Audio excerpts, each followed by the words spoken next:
Hi students, welcome to Veranda's YouTube channel. I'm Tilak. இன்னைக்கு நம்ம இந்த வீடியோல என்ன பார்க்க போறோம் அப்படினு பாத்தீங்கன்னா SSC ல ரீசன்ட் டைம்ஸ்ல ஒரு மாதிரி அதிரடி மாற்றங்கள்லாம் நடந்துட்டே இருக்கு. ஆஸ்பிரண்ட்ஸ் எல்லாரும் ஒரே பரபரப்பா இருக்கீங்க. சோ இத பத்தி ஒரு சின்ன கிளாரிஃபிகேஷன் கொடுத்தறலாம்.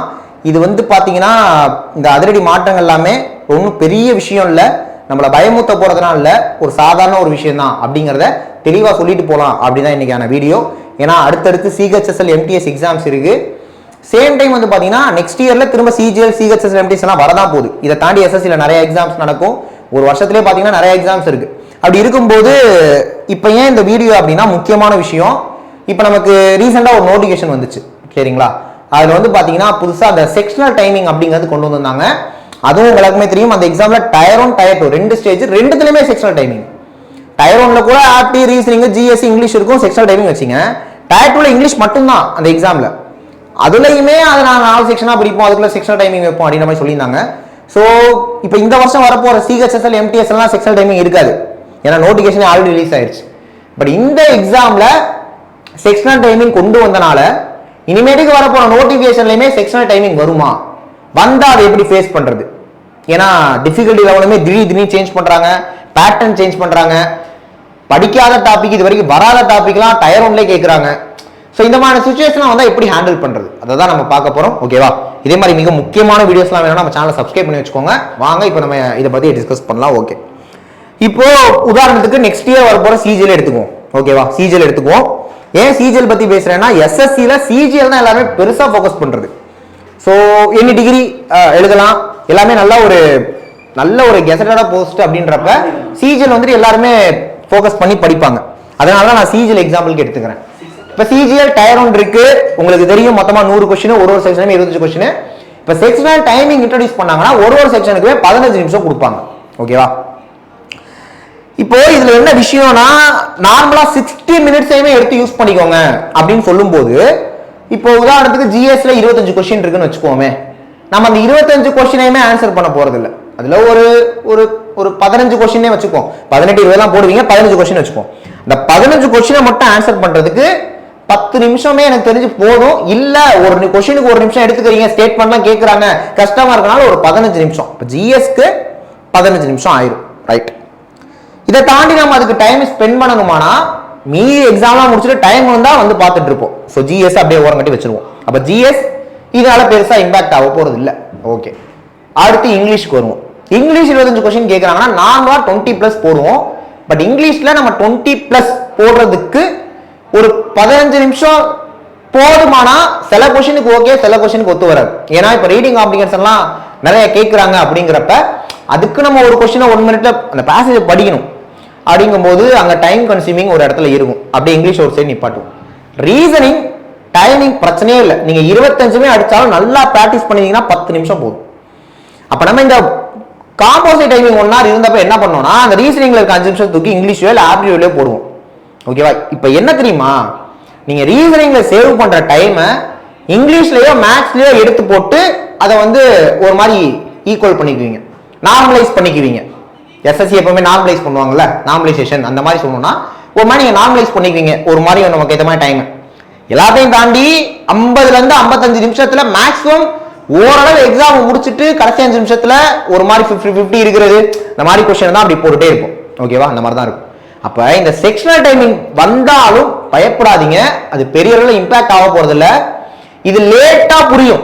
நம்ம இந்த செக்ஷனல் டைமுக்கு அடாப்ட் ஆகி எக்ஸாம் நெருங்கும் போது இது ஒன்றும் பெரிய விஷயம் இல்லையே அப்படின்னு உங்களுக்கு தோணும்.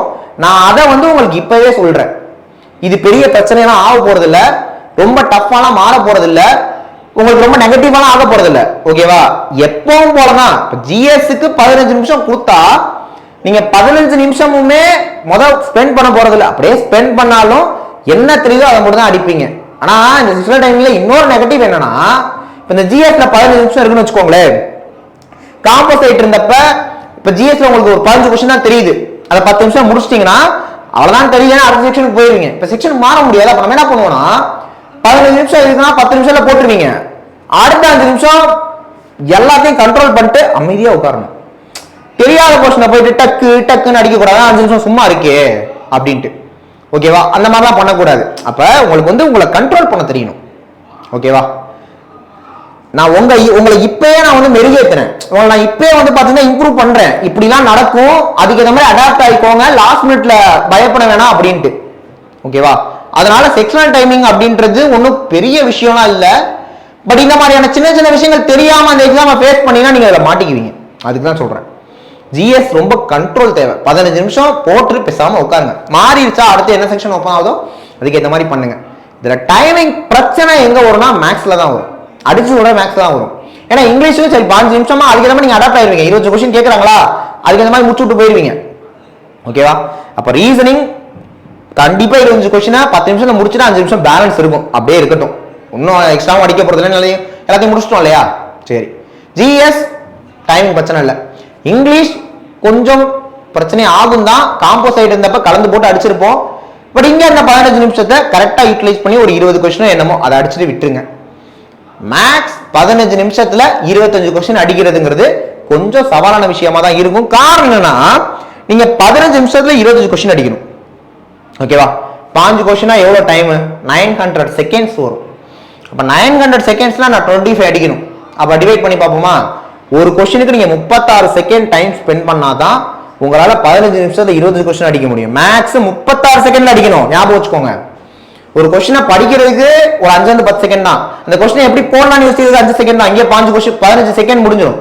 ஒர்க் அவுட் பண்றதுக்கு ஒரு 10 செகண்ட், ஆன்சரை போட்டு கிளிக் பண்றதுக்கு ஒரு 5-6 செகண்ட் முடிஞ்சு. இப்படிதான் டைம் கால்குலேஷன் இருக்கணும். இதுக்கு இப்ப எனக்கு ரெடி ஆகும்னு நான் சொல்றேன், வேற ஒன்னும் சொல்லப்பா. ஓகேவா? வேற ஒன்னும் உங்களை சொல்ல, இப்ப எனக்கு இதுக்கு ரெடி ஆகுங்கன்னு சொல்றேன். ஏன்னா 15 நிமிஷத்துல 25 மேக்ஸ் அடிக்க முடியுமாங்கிறது கேள்விக்குறி தான். பெட்டர் அட்டெம்ப்ட் கொடுக்கணும்ல, ஒரு 20+ அது போகணும்ல. அப்பயும் நான் ஒரு கொஸ்டின் 1 நிமிஷம் போடுவேன்னு உட்காந்துருக்க கூடாது. ஸ்பீடை இன்க்ரீஸ் பண்ணுங்க, அந்த வார்னிங் கொடுக்குறேன் உங்களுக்கு. ஓகே? அப்ப இங்கிலீஷ்க்கு கொஞ்சம் பிராக்டிஸ் நல்லா பண்ணிக்கோங்க. மேக்ஸுக்கு speed speed speed, practice practice practice, shortcut shortcut shortcut, இவ்வளவுதான். இதுக்கு நீங்க ரெடி ஆகும். 36 செகண்ட் தான் ஒரு கொஸ்டினை முடிச்சு 6 செகண்ட் போறதுக்கான டைம். ஓகே? கடைசி நேரத்தில் வந்து இதெல்லாம் சொன்னா பயந்துருவீங்க, அதனால தான் இப்பவே பயமுத்துறேன். ஓகேவா? பயமா இருக்கா? இதுக்கப்புறம் பாருங்க பயங்கரமா இருக்கும், அந்த மாதிரி தான். ஸோ அதனால இப்பவே இதை சொல்லிட்டேன். ஒரு இப்ப அடுத்தடுத்து சிஹெச்எல் எம்டிஎஸ் இருக்கு, அதுல செக்ஷன் டைமிங் வரப்போறது நோட்டிஃபிகேஷன் வந்துருச்சு. நெக்ஸ்ட் இயர்ல கன்ஃபார்மா வருமானு தெரியாது, ஒருவேளை வந்தாலும் பிரச்சனை இல்லை, நிறைய டைம் இருக்கு, தயார்படுத்திக்கலாம். ஒரு செக்ஷன் தான் பிரச்சனை, மீதி 2 செக்ஷன் பிரச்சனை இல்லை. இங்கிலீஷ்ங்கிறது அது பார்த்துக்கலாம். ஓகே? சரி, சொல்லலாம் தான் வந்தேன். மேபி புது டாபிக்ல உள்ள நுழைச்சாலும் அப்போதைக்கு அந்த எக்ஸாம்ல ஆன் தி ஸ்பாட் அந்த கொஸ்டினை போட முடிஞ்சா போடுங்க, இல்லைன்னா விட்டுருங்க. உங்களுக்கு ஒரு கொஸ்டின் தரலன்னா அது யாருக்குமே தெரியாது, பட் எல்லாருமே தெரிஞ்ச கொஸ்டின் உங்களுக்கு தெரிஞ்சிருக்கணும். இதுதான் காம்படிட்டிவ் எக்ஸாம். ஓகே? ஸோ நம்பிக்கையோட படிங்க, நல்லதே நடக்கும். ஓகேவா? நெக்ஸ்ட் வீடியோல பார்க்கலாம். தேங்க்யூ.